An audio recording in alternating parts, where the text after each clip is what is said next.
Did you know that the Pop Culture Preservation Society is on Patreon? Patreon allows you to support our work by becoming dues-paying members of our society. We are an independent, women-run endeavor with a commitment to delivering the highest quality listening experience to our community. And so we've taught ourselves how to record, edit, and produce a podcast in midlife, a time when most of us are asking our kids how to regram a TikTok, so that we can deliver episodes that truly speak to you. Support from PCPS patrons means that we can devote more of our time and resources to the content, sources, equipment, software, hosting, and research that you've come to depend on, without worrying about how to pay the bills. So thank you. We appreciate you from the bottom of our bell-bottomed hearts. When you're craving a pop culture bite, tune on into PCPS Light. It's short and sweet, but packed with fun. Gen X memories for everyone. 6 little sips to keep you keen, till we're back with season 17. Oh, it's PCPS Light. Welcome to another can of PCPS Light, a lighter, more refreshing episode without all that research and preparation. We'll be riffing like this temporarily while we record our episodes for season 17, and yes, they're less filling, but we really hope they're just as satisfying. The last few weeks in the life of the Pop Culture Preservation Society have been a roller coaster of really high highs and really low lows, and we're going to try to talk about all of it. The hard things, the tragic things, the good things, and the funny things, because that's just how life is. And what I found in the last week is that crying is very close to laughing. One thing can break out while you're actually doing the other, and this happened to me numerous times this week. So do not be offended when we talk about the greatest of tragedies alongside a John Denver-loving magician, because that is the absurdity of life right now, and we're just trying to survive it all. Mm-hmm. As we record this, it's been just 7 days since we all had friends or neighbors or acquaintances who were directly affected by the shooting at Annunciation Church. We heard from so many of you, and you were right to check on us. Thank you so much. Proximity-wise, it is a brisk walk from my house. Relationship-wise, the connections are countless, because this community is a pillar not just of its neighborhood, but of the entire Catholic school community in the Twin Cities. So even if you don't live nearby, you know someone from Annunciation. And when the news rang out, you immediately started texting people saying, "Are you okay?" I was in the mountains. I was on vacation, and I think I texted you all something like a message about an episode or something, and Kristin just answered, "Turn on the news. It's a shit show in Minneapolis." And I was like, what? And I felt like I had been socked in the gut. I mean, right? Mm-hmm. I just sat down, like, what's happening? Much like you, Michelle, I was not actually in Minneapolis when this happened. I was also on a trip, and Grace is the one who texted me and said, "Mom, did you hear about, what happened at Annunciation?" And then, of course, I did the deep dive. And in our case, Grace went to a Catholic high school with a lot of kids who went to Annunciation. So she knew, kind of like you said, Kristin, people that even though they might not be there now, that's a community, and the whole community was affected. And so she was reaching out, and people, it was just devastating on so many different levels, I guess. Right. There's so many arms of it. And what you say about them being a community, we can't emphasize that enough, because just because we don't know anybody at Annunciation anymore, let's say the kids that we once knew or have now graduated, but once you're an Annunciation kid, you are always an Annunciation kid. And I have another story about that coming later. But most importantly, the kids who are 17, 18, 19 years old, those kids were collapsed. There was one kid that I know who is just starting college, and he calls his mom crying. And there is more than one kid at his school who went to Annunciation. And the dean of the school found out that there were this many Annunciation kids at their school, and called every single one of them, called every single one of their parents. Every single one of those kids was set up with a therapist. And it's just sort of testament to the fact that you don't say, oh, I went to that school one day. No, you were always a part of the Annunciation community forever. Mm-hmm. And it's like, I don't know how to react to these shootings anymore. Like, my first instinct is to just be like, I don't want to believe it. Like, I don't even know how to describe it. I feel like it's not just like I can say, oh, I'm sick. Oh, I start crying. Oh, whatever. It's like I want so badly to say this didn't just happen. Like, this isn't happening. This isn't happening again. This isn't going to keep happening because because like so many of us, like, when will it stop? Like, I feel so scared and I feel so horrible and I feel so helpless. And I just feel so angry, like so angry that it's continuing. And we can do all that we can. And that can be, we're donating to every town, or we're donating to whatever, or we are marching, or we're writing letters, or we're sending emails, but it's not changing. And I'm just so furious, and I'm so sad, and I'm so scared, and I'm in such disbelief, and I'm a million things. And I'm so frightened for my own kids, even though they're adults. I've gotten through the rage period. And now I'm feeling the helpless, numb period. Because eventually life starts to move on, and kids have to go to school, and teachers have to go to work, and we all have to keep doing our things. But man, it's hard to go back to being normal. It's really hard to be normal. And can you believe we were having a very similar conversation in June? 2 months ago. Yeah. Right. 2.5 months ago. And that this happens, I guess, how do I want to say this? It's not lost on me that these tragedies have happened in Minneapolis, and yet it's when our city shines the most, or the Twin Cities do, in a way that this doesn't break us. It even makes us stronger and brings us together. And that sense of community that you see in the wake of these tragedies, that has, I would say, provided a kind of a balm. Like, watching these tributes, like the day after. And Kristin, you went to the Capitol after Melissa Hortman was shot and killed, and when was lying in state, and you went there, and thousands of people show up for each other and for our city. And in the depths of the grief that we are all feeling, that to me is a sign of hope, I think. Yeah, that we're all clinging to each other. And I mean, that's no joke. We really do cling to each other. I went to, a couple of days after it happened, I went to Annunciation as the memorial grew, and it just sort of felt like I needed some kind of closure. I just couldn't resume without doing something. I didn't know what to do. And so I went there, and I'm not going to fill you in on what broke me, but because I don't want to re-trigger people. Nonetheless, there were things that just really, really broke me. And I'm standing there sobbing, and I'm surrounded by so many people, and many of them are just standing, chatting with each other. And some of them are even laughing. And it looked so normal, like they were having normal conversations. And I was like, how can you just stand here and be normal? How can you just stand there and laugh? How can you be here in this place and just be like a normal person? And then I looked across the crowd, and I saw my friend Amy, and we just ran to each other, and we wrapped our arms around each other, and we clung to each other, and we cried together. And then we were laughing. And then we were standing there chatting. And then we were the people that I was so angry at just a few minutes before.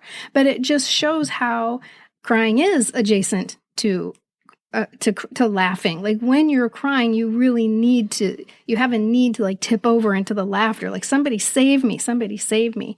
And so I don't think it was an accident that I saw my friend Amy there. I think we really needed each other in that moment. And then I saw a post by Luke Russert. He's a news guy. He's the son of Tim Russert. If you remember Tim Russert from Meet the Press, was he Meet the Press? I think so, yeah. And he said, Minneapolis has gotten punched in the face how many times since Prince died? And then he made a list. He was like Prince, 2017, Philando Castile, George Floyd, Melissa Hortman, Annunciation. Like he just, and I thought, what? Why does this rain down on our heads like this? Such a beautiful, beautiful place. It has its problems. It's not perfect, but it is a beautiful place that tries to do the best for its people. And we keep getting rained on like this. It's bad. But I think, to the point about a beautiful city, I think part of our beauty of this city is the way we come together in the wake of tragedies. Not that that means we deserve the tragedies, right? But there's something special about this place that doesn't break us. And I feel like we do come together at a time when things are so divisive in this country and world. These moments feel collective and as a togetherness that I don't get in other situations. And so I'm proud of Minneapolis for its resiliency. And I do think when when a tragedy like this and like so many other things, like the list you just read, Kristin, when they happen, I think that's what you do have to cling through to get you through is the beauty and the humanity of those around you, and the support of those around you. And even if it's just a smile or friendly face, I'm actually weirdly getting a little bit of comfort. And usually I stay away from this kind of stuff on like social media, but I'm getting a little bit of comfort from watching the clips of the children who want to go back to school at Annunciation. You know, a lot of the Minneapolis news stations are interviewing some of them that were there, and they're telling their stories, and then they're smiling and they're laughing, and they'll say, "Are you ready to go back to school?" And one little girl's like, "Yeah, I love school. I really want to go back." And then she did say, they said, "Are you going to be a little scared?" And she's like, "Yeah, because like I don't want to have happened again, you know, what happened. But I know that like, she doesn't say like the chances are low. She doesn't say it like in those types of words, but basically that's what she's saying. Like, but I know it probably won't. And like, I just want to get back to my teachers and my friends. And it's sort of like out of the mouths of babes, right? Like, I feel like there's lessons to be learned in that. But at the same time, as a parent and as an adult, I'm also thinking about these families of the children who were killed and the ones that are still in the hospital and have a long road ahead of them. And so I'm like, if we're this angry, can you imagine? Like, so I put myself in both places, and then I don't know how to reconcile it, and I don't know what to do. And then I feel guilty for like, you know, I'm just going to go like watch a TV show or something. And then the guilt. I was in the mountains, and that whole day we were on the most beautiful hike, and I just didn't know what to do. I didn't know how to enjoy it. And I actually said that to my husband. I was looking at this beautiful mountain, and I said, I don't know how these two things can coexist at the same time. How can I be looking at this beauty and feeling how I'm feeling inside for those children that went through what they went through and the families? And how can this coexist? And my husband goes, it always has. And I looked at that mountain that I was looking at, and I was like, that mountain has been here for centuries. That mountain has think of what has been happening in the world when that mountain has been there. And I don't really know I tried to like put it in words in my journal, and I didn't really do a good job, but it was something about like, I found a little bit of comfort in the constantness of that. Like, and I don't even know if that's a word, but it is for me. But like there is beauty that is constant in the midst of all the, you know, the tragedy in the world. And but then I feel guilty for enjoying the beauty. And it's just like, how do you be normal? Yeah, that's the hard part, but that's the life part, is that holding both. It's that tension. Yeah. Whether it's, you know, something just so tragic as the shooting at Annunciation, or other things where I'm like, I feel bad to be excited because, you know, Kristin's sad that Liam went to school or whatever. You know, it can be little things like that, but it can be both. And I think it's meant to be both. And we're just getting some really, really firsthand in the face opportunities to hold that. And the kids tension. are the ones who are demonstrating that. We intellectualize it and go, I shouldn't, or why, or this feels wrong. And the kids can bounce back and forth between the two things. They can go out on the playground and be joyful and come back inside and be sad for a minute. And then they can be with their friend at lunch and be joyful. And then they'll be sad for a minute. And they go back and forth effortlessly. And so there's lessons in that for sure. Yeah, there really are. They're showing us how to hold both, right? Yeah. Because they're certainly still scared and sad for, their classmates that were injured and that they lost, but they are able to still hold both. And so, maybe that's the lesson, is that we need to look to them. Speaking to Carolyn's point about how people come together and you need to look to each other and find each other, I wrote something on Substack this week that is the perfect example of that. And we'll put a link to it in our show notes. If you don't know what Substack is, it's almost like a, what is it, you guys? It's a place where people write stuff. Yeah. It's like where people put their blogs in, and you can go and you can read a whole bunch of stuff. And so I put something on Substack. And it was about me feeling awkward about needing milk on the day that this happened. And I didn't feel like, is it okay to go to the store? It felt icky. I really didn't want to. It wasn't a should or shouldn't. I really didn't want to, but I somehow gathered myself together to go to the store. And as I'm going through the checkout line, the guy says to me, "So how's your day going?" And I was like, "Are you effing kidding me right now? You're asking how my day is going? What?" And I so very inarticulately said something like, the news, God, bleh. And he didn't really respond. But the man bagging my groceries, he was an old man. He had like a big gray mustache, and he's loading my bags. And he said, "It's the news. The news is bad." And then he says, "That's my school." And I was like, "What? What do you mean?" I mean, he's an old man. What do you mean it's your school? He said, "I went to Annunciation 70 years ago." And then he just kind of collapsed in on himself. And I felt like he needed me to be there so he could do that. And the dude just keeps ringing my groceries. And the man is like collapsed into the bag. And then we had this really beautiful moment where he talked about the beauty of that community. And it was the best place to grow up. And if it can happen there, it can happen anywhere. And then he just tells me to pray. He's like, just pray, just pray. And so here's this complete stranger that I really needed. And he needed me at that moment. And then we go our separate ways. And I just cried all the way to the car. So it was an important part of my day. That man with the big mustache. Yeah. You guys were put in his checkout line for a reason. Yeah. Right. Because there's a compulsion, particularly on the part of women, when people ask how you are, to say that you're good. And I was like, I'm not doing it. I'm not saying that I'm good. Yeah. Yeah. There's also a lot of people who will need help going forward. They'll need money to help them cover medical costs. The school will need money to figure out how they're going to get through this, whether they need to hire more mental health professionals, or how are they going to get these kids through this. And so we will put some links in our show notes about how you can do that if you want to help out any of those families or help out the school. Yeah, for sure. Okay. Yeah. Should we switch gears a little bit? Okay. So the laughing and the crying are next to each other. So that was the crying. Now we're slowly working our way up to the laughing. Now we've got some other, some big monumental life news from Carolyn. Yeah, you guys, I'm going to be moving from this beautiful city that I just said how much I love and what a great community that it is. And hopefully I can bring some of that with me. Andy and I are relocating to Pennsylvania.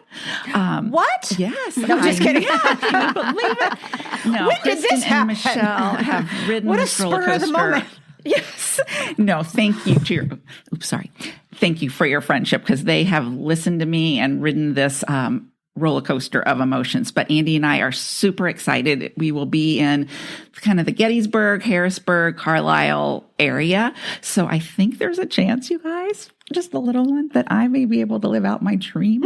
It won't be in Colonial Williamsburg, but there is a chance in this historical part of the country that I might get to dress in some colonial garb or Civil War-ish garb. And this is happening, people. Carry It a is basket so happening. And maybe A lead basket a of field bread. trip. Yeah. There's going to be some bread in the basket. You're delivering it Longtime from listeners the bakery. know how this is Carolyn's dream.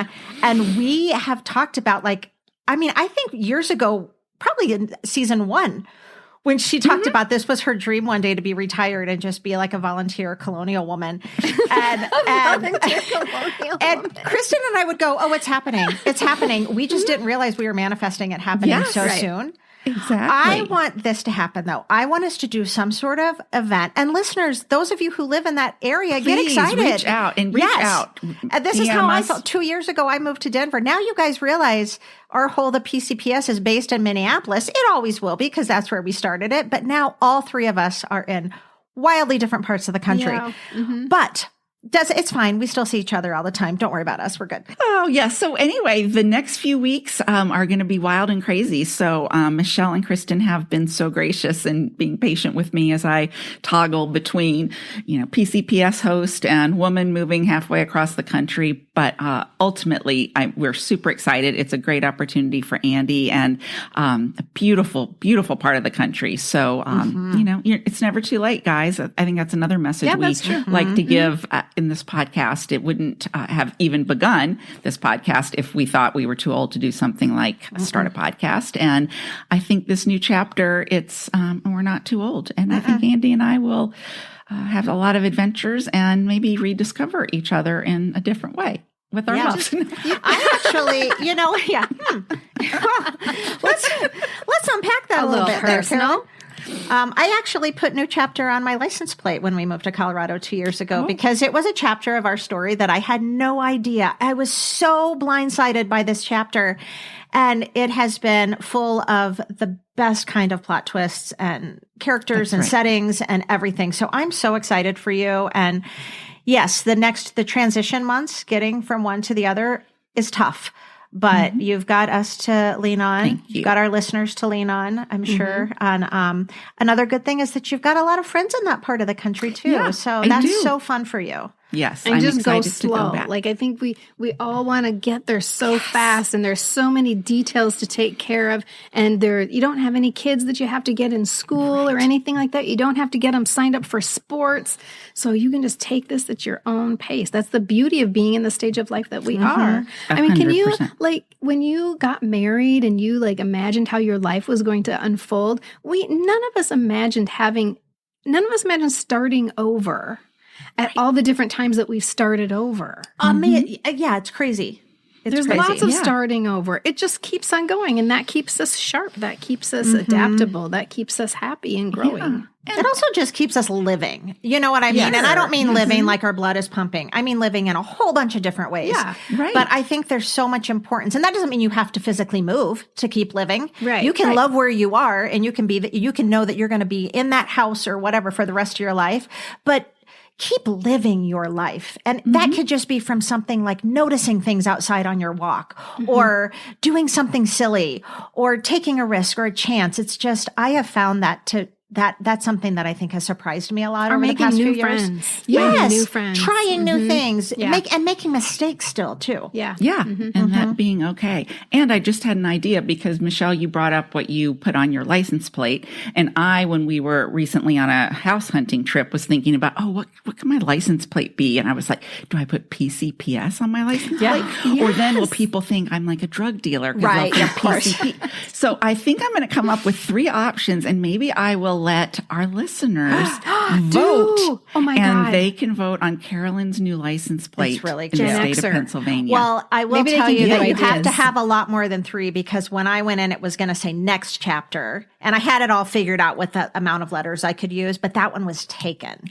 So I had also had a backup. I had 70s Kid, and that was not taken. So when I got there, the way I did new chapter and 70s Kid were both available. And I think I had 2 others that weren't. And then I was like, which one do I use? And then I was like, you know what? I think it has to be, this is my new chapter. It has to be new chapter. Yeah. Oh, that's great.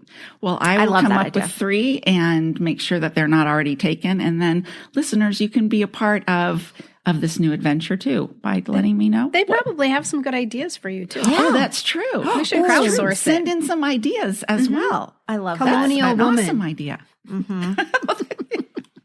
Well, I thought I could be, as Michelle likes to say, I could be driving around and I could be ABCing, which Michelle says is always be closing. Yeah. Michelle, no matter where Michelle goes, she'll text us. I was getting my oil changed and I would just basically talks up the podcast wherever she goes. Or Kristen's book. Or Kristen's book, exactly. Mm-hmm. Yep. So same thing. I wanted to do something where I pull into, the grocery store parking space and someone says, whatever, Gen Xer or Sean Cassidy. I like him too. I want it to be a conversation starter. Well, you could take people 70s kid. Yeah. You could take 70s. Well, and the ABC, that comes from Glengarry Glen Ross. So, and there's a really great, Alec Baldwin has like the best scene with ABC. I think it's Glengarry Glen Ross. I'm not positive, but anyway. Yeah, it is. Yeah, and it's the greatest scene. And just go watch it on YouTube, the ABC. Always be closing.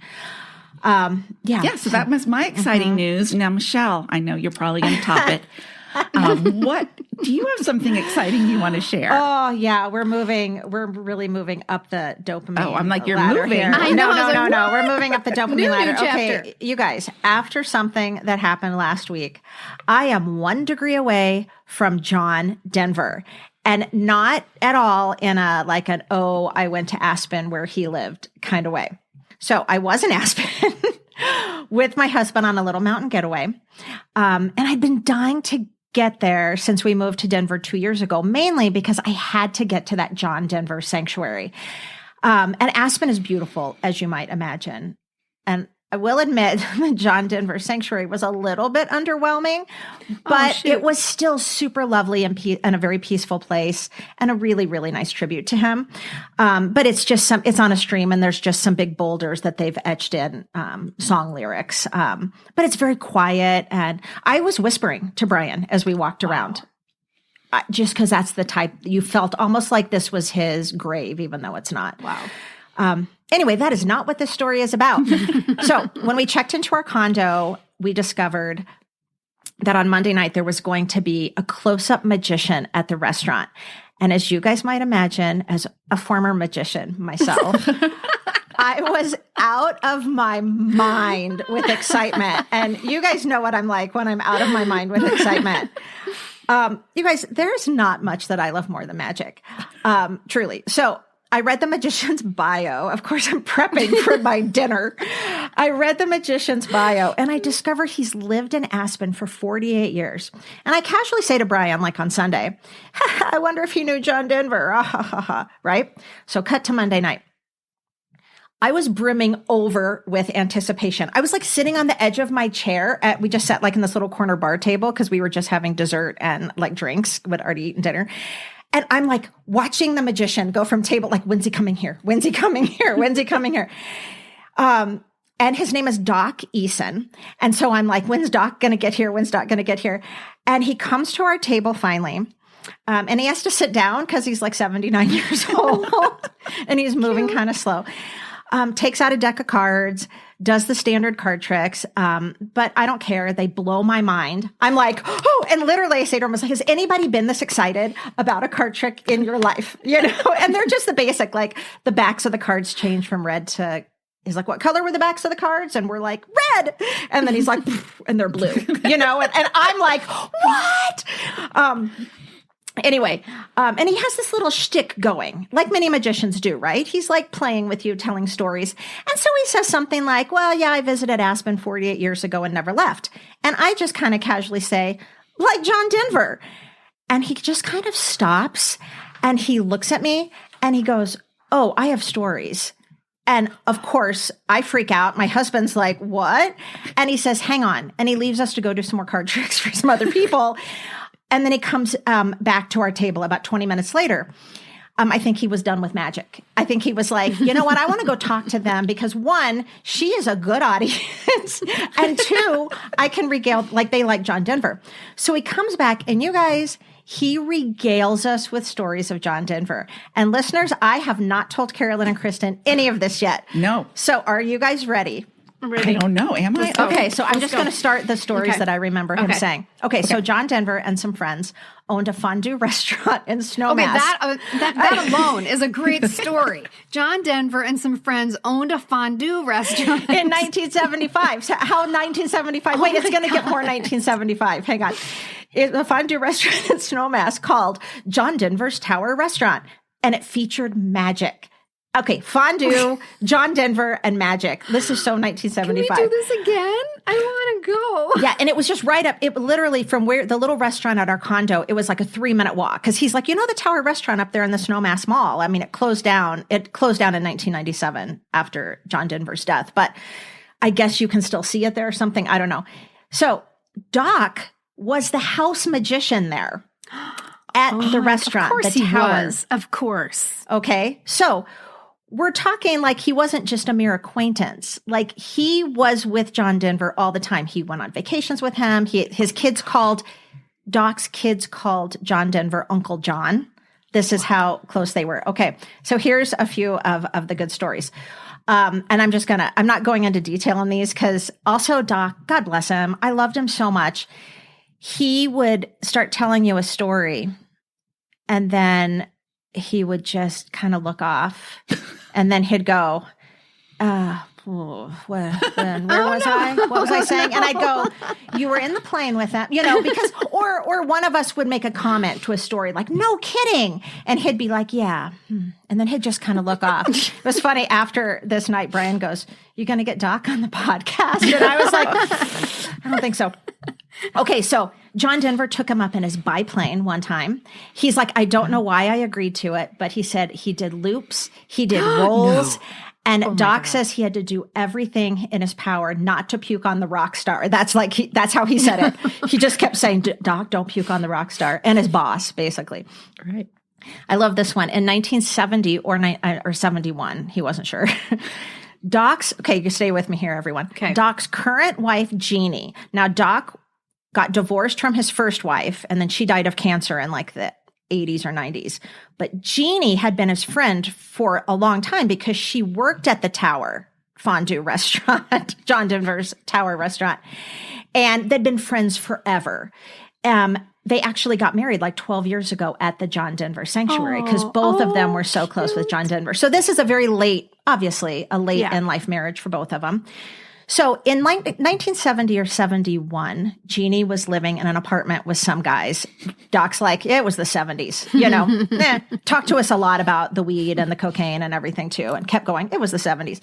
But anyway, Jeannie's in this apartment, knock at the door, opens it, and it's John Denver, who they don't know. And he holds out, I'm unclear, but holds out like an album, I guess. And he says, I'm John Denver, and I just recorded this song. Do you guys have a record player I could listen to it on? I guess his was broken or something. And so Jeannie and John sat and listened to the first recording of Rocky Mountain High. Because where? Like they was gave he like it to recording him? it in the parking lot or what? He said he called it something because I asked Brian later. I was like, what did he call? He didn't say he had an album. So I'm wondering was it a demo tape? Something. Reel to reel. I bet it was Maybe, a reel to reel. Yeah, it was something that he said his recording, like the publisher or something had sent him. And he wanted to listen to it and he didn't know how to listen to it. But Jeannie happened to have whatever it was. Anyway. Were they neighbors? They were neighbors or something? He lived, so him and Annie must have lived in that apartment, the same apartment. And so he's like knocking on doors going, who has a reel to reel? And that's how Jeannie meets him. Now, Jeannie is then going to eventually work because this was in Rocky Mountain High came out, I think, in 71. Okay. John Denver's Tower Restaurant and Fondue and Magic and Comedy wasn't open until 1975, but Jeannie did work there forever. Well, not long after that, he comes back to the apartment one day, very excited, and tells Jeannie and her roommates that he wrote a whole song on the chairlift that day. And you guys, I was so excited that we had done research for our John Denver episode. I remember because I shout out, it's the Annie song! It's the Annie song! And he goes, yes. Like Doc was kind of impressed that I knew that. And I was like, yeah, it's Annie's song. Okay, so let's see. Once there was a big important wedding at John Denver's Tower Fondue restaurant, and John was singing there. And I don't know who, he might have told us who was getting married, but it was a very big deal. But Doc's wife, not Jeannie, this was his first wife in like the 70s, her water breaks. So they have to rush to the hospital and leave this very important wedding. And after his son was born, Doc is sitting in the big hospital, like nursery, rocking him. And he looks up into the big viewing window and there's John Denver just standing there. He left too and came to make sure everything was okay. And like he went and so that baby is our age. And that baby was watched over in the nursery by John Denver. And that baby, and then his other 2 kids they're all performers of some sort or in the industry. As children, they all sang with John Denver at different events and stuff, and called him Uncle John. Of course, I told him about the podcast and how we had done an episode. Always be closing. Yeah. ABC. And I mentioned how we loved Annie, the 3 of us, and we were not happy about that Christmas special with Anne Murray, where his new wife was showcased. And I said, his new wife, I forgot her name. And he goes, "Oh, you mean the crazy Australian psycho bitch?" It's not us. It's not us. We're not just bitchy people. We're just not. It's not that we're resistant to change. And then he's like, "That'd be Cassandra." Oh my God. I feel so valid. I feel validated. Well, he's very good friends with Annie because I'm saying something else about Annie and you guys are going to just die. He says, "Oh yeah, she was just here out on the patio," points behind me to the patio, "a few nights ago." I'm like, "Schmidt, double Schmidt. God bless America." I came on the wrong night, but I didn't because I wouldn't have known that was Annie. That's right. No, right? You would have no idea. Well, he also told us that when Annie and John were in the middle of their divorce, John took a chainsaw to their butcher block because Annie wanted half the house. And I guess he was like, "You're telling me you want half this house," or whatever. And I say something like, she was a little entitled. And he goes, "Yeah, he had a lot of demons." Oh. And Brian, I love Brian goes, "We all do." Yeah, right. Annie, she's a psychologist. She was Doc's psychologist when John, as Doc put it, I love how he said this, fell from the sky. So he's he was like working very closely with her during that time. And it was 97. God. Yeah. So Doc has written a book. Here it is. Of course he has. It's called Cocktails and Doc Tales. And this is Doc. And you guys, the best thing about this book is that, like, when he said to us, "Oh, I've got stories. Hang on just here for a minute." He comes back with this book. He goes, "Look through this while I'm doing magic for other people." Well, as he's doing magic, there was at least 5 other people who would go and be like, "Doc, thanks for the book." And they'd be like, "Doc, did you get my Venmo?" Because it's a $30 book, right? Or they'd be like, "Okay, Doc, I left the cash with the bartender." So he is pushing this book. And you guys, while he was out doing the other magic and I was flipping through it, it's written so perfectly. It's just like someone's chatting with you. And there's so many more stories about John Denver and his friendship with him in there. One I just love. They're in Mexico for some, Doc's there for some conference. Also, I should tell you that Doc is conference. No. Doc is he's a world-class magician. He's gotten, you know, the Magic Castle in Los Angeles, which is like really hard for, he's gotten like 5 like big awards from them. Wow. And he's like an honorary member of the Magic Circle in London. He was at some other type of conference and there's always entertainment. Well, it was John Denver. I mean, who makes that shit up, right? Right. So they're in Mexico. And John invites Doc to stay for a while. And they're out on the boat. They're swapping stories. They're all like eating, drinking, whatever. And it says, "We docked for lunch in a cove that was enclosed on all sides by steep cliffs. Securing the boat, we climbed a precipitous staircase that led up a 100-foot cliff to a restaurant on the rim. They're served dinner. There's may or may not have been a little bit of tequila involved," he says. "Following our meal, as we pushed back from the table, John walked to a low wall that meandered around the dining area. On the other side of the wall was a cliff that went straight down to the water. Climbing onto the wall, he called back to us, 'See you on the boat.' Oh my God. He then turned, launched into a perfect swan dive, and vanished from sight. What? Knocking over our chairs, we all scrambled to where he had disappeared and got there just in time to see him slice into the water. As he surfaced, his hearty laugh and famous catchphrase, 'Far out!' echoed around the cove.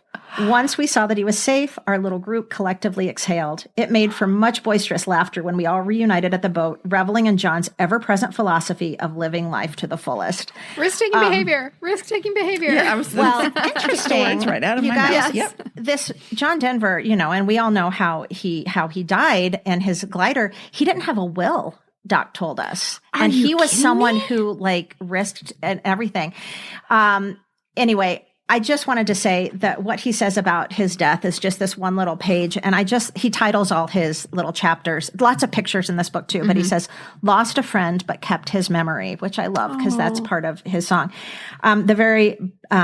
He talks a little bit about the memorial service, but then he says, John was bigger than life. It was often said that any time spent with him had an almost mystical quality that seemed to lengthen and become more meaningful. It's hard to describe, but anyone who has spent time with him knows what I'm talking about. My kids called him Uncle John. He knew them by name and asked about them every time I saw him. I miss him dearly. Oh, sad. Oh. Anyway, it was just a really surreal and cool experience and meeting. Yeah. And I kind of think I summoned it because, the day before I was like, maybe he knows John Denver. But I just felt so full of, and no pun intended here, but I felt so full of magic.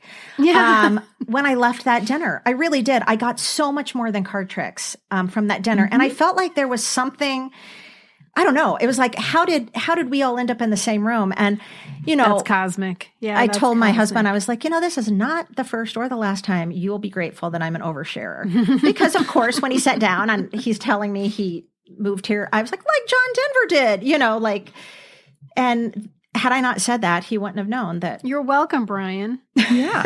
It was just so cool. I love Doc. He's like, so my email's in the book. And so let me know what you think of it. And Cocktails and docktails. Cocktails and That's docktails. So great. You know what? I'll see if, real. I'm going to put a picture of it in our weekly reader this week. I don't know if you can order it anywhere, but cocktails and docktails. And it says Rocky Mountain Magic. I'm having extreme FOMO about having never gone to John Denver's fondue restaurant. That just seems like a miss. Like if I had known, maybe I would have made my parents drive us to the Rocky Mountains for a vacation, like a national park vacation. We'd stop at the fondue restaurant. Well, and the fact that it's fondue, which I love, and there was a house magician. Oh my I would have been God. all over that Come place. on. Right? I think we should. Should we open it back up? You could do the magic, Michelle. You'll be the colonial woman carrying bread, and Michelle will be the magician. Do puppet magic. Puppet as part of the show. Yeah, and I will be delivering bread. I just am amazed he didn't have a will. I know. That seems like risk-taking behavior The as rights well. for all the music and stuff. I guess just whoever you were, your Next to just- Quinn. Yeah, I started thinking about all the rights to his music, all his guitars. And then I said to Brian, what about all his Muppet memorabilia? Because there was really good Muppet memorabilia. Real important thing. All right, I think guys. that is the perfect example of the absurdity of life right now. I know. Yes. And we Just take probably, it in this stride. wasn't a light episode. We went over and it wasn't light content-wise really either, but I think it was important. It was important, and it's bringing you into our world a little bit, and we appreciate all of you being on this ride with us. Once again, we really appreciate hearing from you and all the wonderful words that you sent to us. We know that you're supporting us, and we really feel it, and we really appreciate it. Thank you. Yeah, thank you so Thanks. much. Shall I toast? Yeah, let's toast. Let's toast. In the meantime, everybody, let's raise our glasses for a toast, courtesy of the Cast of Three's company. 2 good times. 2 happy days. To Little House on the Prairie. Bye-bye, everybody. Cheers. Did you know that the Pop Culture Preservation Society is on Patreon? Patreon allows you to support our work by becoming dues-paying members of our society.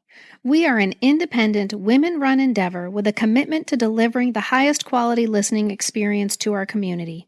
And so we've taught ourselves how to record, edit, and produce a podcast in midlife, a time when most of us are asking our kids how to regram a TikTok, so that we can deliver episodes that truly speak to you. Support from PCPS patrons means that we can devote more of our time and resources to the content, sources, equipment, software, hosting, and research that you've come to depend on, without worrying about how to pay the bills. So thank you. We appreciate you from the bottom of our bell-bottomed hearts.